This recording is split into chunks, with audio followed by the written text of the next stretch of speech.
Each October, global leaders in banking, finance, technology, think tanks, and geopolitics flock to our nation's capital to be part of the International Monetary Fund annual meeting and the dozens of other high-profile events that are literally shaping the future of the global landscape.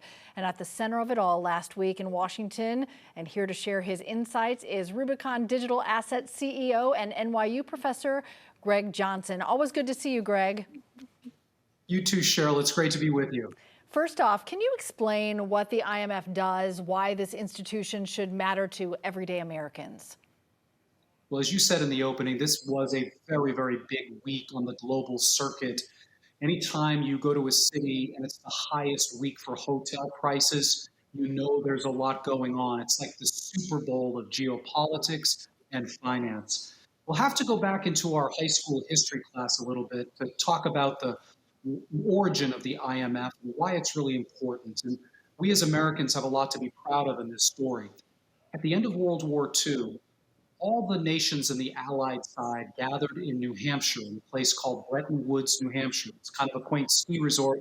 And actually, I learned to ski at that resort when I was a 10-year-old Massachusetts resident. But in any event, all of these leaders of finance and heads of state gathered. They gathered when the outcome was certain. We knew we were going to win. We just didn't know when the war would be over. And then the hard choices of how do we rebuild the world were discussed. And coming from those meetings, the United States established itself and the dollar as being the leader in global currency. But there were three institutions that were born from that: the International Monetary Fund, the World Bank, and the World Trade Organization. And we should note that even though many people don't know much about these institutions, they play a big role in employing a lot of people in the United States, and they have a huge impact on the prosperity that we've seen around the world since World War II. So that's a little bit of the history story. It's a big deal. Yeah, interesting history. Can you tell us about the recent political controversies that have shadowed the IMF in recent years? Is there anything that isn't political these days in DC or anywhere else for that matter? But Cheryl, it's a really good question. And I think that one of the things with big institutions where billions of dollars are involved is when you have these bureaucracies, people have rightful questions about accountability and where did the money go and how is it being used and who's being fair and who's being fairly treated. The IMF essentially helps stabilize the global economy. And what they do is they help the developing nations out there manage their financial affairs. When they need an emergency loan, when they need help financially with that stimulus, they're there to provide that. And many of the developed nations after World War II and today, they help sponsor the IMF. So they're asking tough questions, but never have the questions been tougher than in the Trump administration over the last couple of months. And so everyone is running around a little bit concerned about their future at the IMF. And this institution paves the way for a lot of investment back to the United States. The reason why we here in Georgia, we here in the United States should care a little bit about these institutions is because that money finds its way back to the United States in trade and business. All tied into the economy. Is it true that digital assets and stable coins were front and center at the IMF and other events last week? It's very true. In fact, last time we spoke, Cheryl, we talked a lot about stablecoins. Who would have thought that with the stroke of a Sharpie, with President Trump signing into law the Genius Act here in the United States, that the repercussions would be so far, so wide, and so seismic?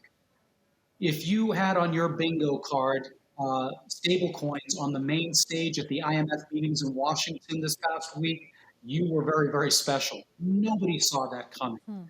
And so stable coins and crypto and digital assets for the first time were at the center of conversations between nation states, technology companies, and banks. And that means important things for businesses here in Georgia. As we've talked about at 11 Alive often, Georgia is a fintech capital, a banking hub, and we stand to benefit from all of this progress in digital assets.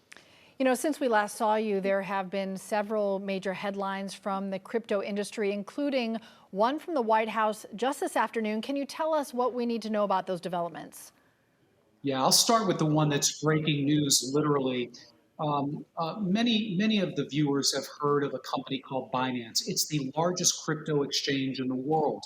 It's also on people's minds because it was a company that was brought to justice by the federal government and the Biden administration.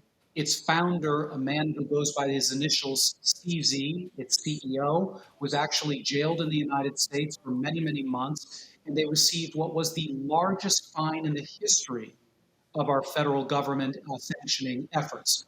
This afternoon, the president made a decision to pardon this fellow CZ. And that, in and of itself, wouldn't be necessarily big news. In fact, the president has a constitutional right, the authority rather, to make pardons. What makes this a little bit concerning to some observers is that CZ's company, Binance, was one of the major donors during the election season to the political action groups. Binance was one of the major funders for the inaugurational fund. And most importantly, they are one of the major investors in many of the World Liberty Financial or Trump family businesses that are in the middle of the crypto industry. So this may come back to be a much bigger story than people are realizing. A pardon is one thing, but there's such proximity to the Trump family. And I want to be clear, American presidential families many times have business interests that people sometimes wonder if there's conflict, but there's never been anything where it's this open, this sizable, this quickly into an administration. All right, a lot more conversations to come surrounding that breaking news. Greg Johnson, our Atlanta-based source for all things crypto. We always appreciate the time. Thanks a lot. Likewise, Cheryl. Thank you.